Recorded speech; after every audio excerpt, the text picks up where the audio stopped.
இன்றைக்கி நம்ம வீடியோவில் ஒரு அருமையான நுங்கு வச்சு தான் பனை நுங்கு. ஏன்னா இப்போ தான் நமக்கு வந்து சீசனு, இந்த சமயத்தில் தான் நம்ம வந்து பனங்காய் நுங்கு வந்து நம்ம பயன்படுத்திக்கணும். அதை பற்றி நான் ஒரு டிப்ஸும் சொல்லியிருப்பேன், வீடியோவும் போட்டுக்கிறேன். நம்ம ஏற்கனவே வந்து பனங்காய் நுங்கெல்லாம் வாங்கினது சாப்பிட்டதெல்லாம் அந்த நுங்கு வச்சு தான் ஒரு சூப்பரான பால் வச்சு ஒரு அருமையான பாயசம் வந்து வித்தியாசமான முறையில் வந்து செய்ய போகிறோம்.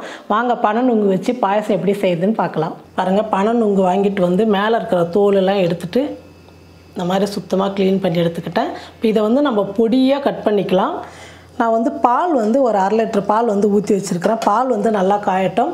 அதுக்குள்ளே நம்ம வந்து இந்த பனை நுங்கு வந்து பொடியாக கட் பண்ணி எடுத்துக்கலாம்.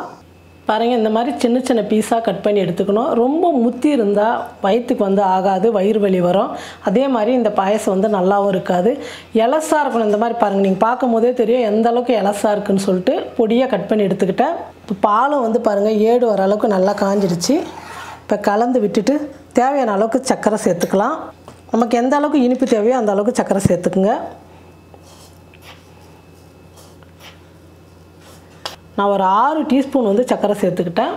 சர்க்கரை வந்து நல்லா கரைஞ்சி பொங்கி வர அளவுக்கு நல்லா பால் வந்து கொதிக்கட்டும். எப்போல்லாம் நமக்கு இந்த மாதிரி பனை நுங்கு கிடைக்குதோ, இந்த 2 மாதம் தான் நமக்கு கிடைக்கும். அது கிடைக்கும் போது வந்து நமக்கு என்ன தேவையோ அதை வந்து நம்ம செஞ்சு சாப்பிட்டுக்கலாம். உடம்புக்கு வந்து ரொம்ப குளிர்ச்சியாக இருக்கும். நீங்கள் வந்து இதை பாயசமாக செஞ்சு சாப்பிட்லாம், இல்லை ஜூஸாக அடித்து சாப்பிட்லாம், ஐஸ் கட்டி போட்டு ஜூஸ் பண்ணி சாப்பிட்லாம். நான் வந்து பாயசம் தான் செய்கிறேன். பாருங்கள், சர்க்கரைலாம் வந்து நல்லா கரைஞ்சிடுச்சு. இதை வந்து ஒரு பாத்திரத்தில் மாற்றிக்கலாம். இப்போ இந்த சூடான பாலை வந்து ஒரு பாத்திரத்தில் சேர்த்துட்றேன். பால் சூடாக இருக்கும் போதே நம்ம கட் பண்ணி வச்சுருக்கிற பனை நுங்கு வந்து இதில் சேர்த்துடலாம். சூட்லேயே சேர்க்கும் போது தான் அந்த இனிப்பு பாலெல்லாம் வந்து இந்த நுங்கோடு சேர்ந்து வரும்போது நம்ம குடிக்கிறதுக்கு வந்து ரொம்ப சூப்பராக இருக்கும். இதிலே கொஞ்சமாக வந்து ஏலக்காய் பொடியும் சேர்த்துக்கிறேன். நல்லா மணமாக நல்லாயிருக்கும். இதை சூடு வந்து நல்லா ஆறட்டும். அதுக்குள்ளே நாம் வந்து கொஞ்சம் முந்திரி, பாதாம் இதெல்லாம் வந்து கொஞ்சம் பொடியாக கட் பண்ணி எடுத்துக்கலாம். பாருங்கள், சூடு வந்து நல்லா ஆறிடுச்சு. முந்திரி, பாதாமெல்லாம் வந்து பொடியாக நறுக்கி எடுத்துக்கிட்டேன். அதை வந்து மேலே தூவிடலாம். போட்டு கலந்து விட்டுடுங்க. இப்போ இதை வந்து நம்ம ஃப்ரிட்ஜில் வச்சுட்டு நல்லா சில்லுன்னு ஒரு 2 மணி நேரம் 1 மணி நேரம் வச்சுட்டு குடிக்கலாம்.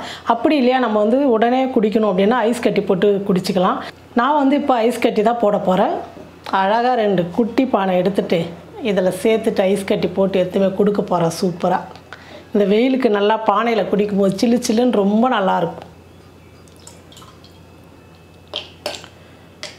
நல்லா ஒரு 12 மணி வெயிலுக்கு இந்த மாதிரி ஒரு சூப்பரான பனை நுங்கு வச்சு ஐஸ் கட்டி போட்டு நல்லா சில்லுன்னு குடிக்கும் போது உடம்பு எவ்வளோ குளிர்ச்சியாக இருக்கும், ரொம்ப அருமையாக இருக்கும். நீங்களும் இதே மாதிரி பனை நுங்கு வாங்கிட்டு வந்து வீட்டில் வந்து இந்த மாதிரி ஒரு பாயசம், அதாவது சில்லுன்னு பாயசம் செஞ்சு சாப்பிட்டு பாருங்கள். ரொம்ப அருமையாக சூப்பராக இருக்கும்.